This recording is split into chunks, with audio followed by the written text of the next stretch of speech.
میں اس کے اصالِ ثواب کے لیے سورہ فاتحہ پڑھ رہا تھا۔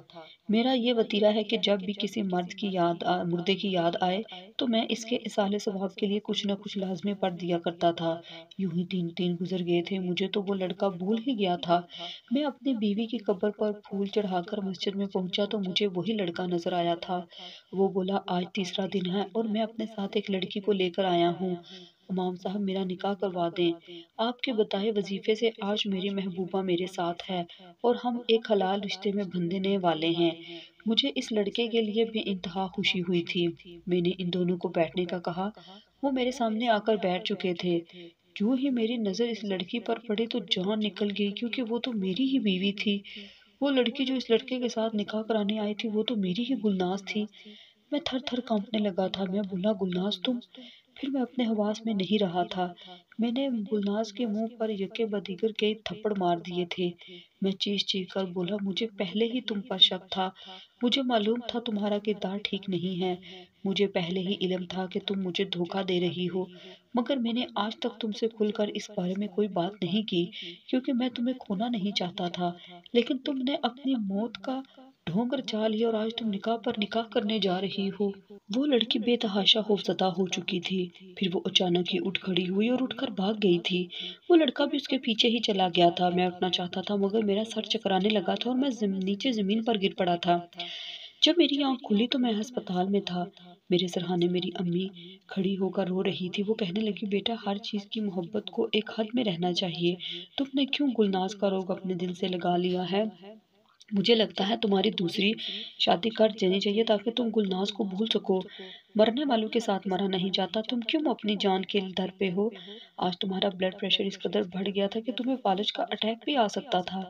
میں چپ رہا۔ میں نے امی کو یہ نہیں بتایا کہ آج میں نے گلناز کو دیکھا تھا۔ وہ جیتی جاگتی میرے سامنے آ بیٹھی تھی۔ وہ نکاح پر نکاح کرنے جا رہی تھی۔ میں چپ رہا تھا۔ میں ذرا بہتر ہوا تو ڈاکٹروں نے مجھے چھٹی دے دی تھی۔ گھر آ کر میں نے سب سے پہلا کام یہی کیا تھا کہ میں نے گلناز کا سارا سامان چیک کرنا شروع کر دیا تھا۔ اس کے سامان کو میں نے ابھی تک الماری میں سے نہیں نکالا تھا۔ میں ایک ایک چیز کر کے سب کچھ باہر نکالتا جا رہا تھا۔ اس نے میرے دیے ہوئے تحائف کو بڑی محبت سے سنبھالا ہوا تھا۔ میرے دیے گئے پھولوں کو ایک ڈائری میں رکھا ہوا تھا۔ ڈائری دیکھ کر میں چونک گیا تھا۔ میں نے جلدی جلدی اس ڈائری کے صفحات پلٹنا شروع کر دیے تھے۔ گلناز نے اس ڈائری میں اپنی زندگی کے خاص ایام کا ذکر کیا تھا۔ ایک تصویر میں دیکھ کر چونک گیا تھا۔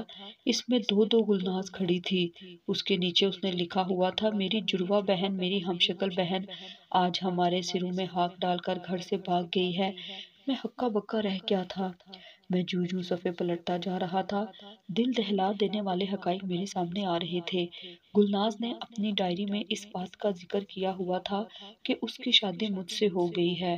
وہ اس شادی کے لیے بہت خوش تھی، مگر پھر ایک دن اس کی طبیعت بہت بگڑ گئی۔ ڈاکٹر نے اسے بتایا کہ وہ کینسر جیسے مرض میں مبتلا تھی۔ تب سے اس نے بڑھنا سنورنا چھوڑ دیا تھا۔ وہ گھر میں کسی کو بھی بتائے بغیر ڈاکٹر کے پاس اپنے دردوں کی دوا لینے جاتی تھی۔ اس نے اپنی ڈائری میں لکھا تھا کہ وہ ساری رات کھلے آسمان کے نیچے اللہ کے سامنے فریادیں کرتی ہے کہ یا اللہ، یا تو مجھے اپنے پاس بلا لے یا پھر مجھے صحت دے دے۔ مگر جب ٹھیک کرنے کے آثار نظر نہ آئے تو وہ ہر وقت اللہ سے یہی دعا کرتی تھی کہ مجھے اپنے پاس بلا لو۔ میں تو سمجھتا تھا کہ وہ اپنے عاشق سے باتیں کرتی ہے، وہ تو اپنے رب سے ہی باتیں کیا کرتی تھی۔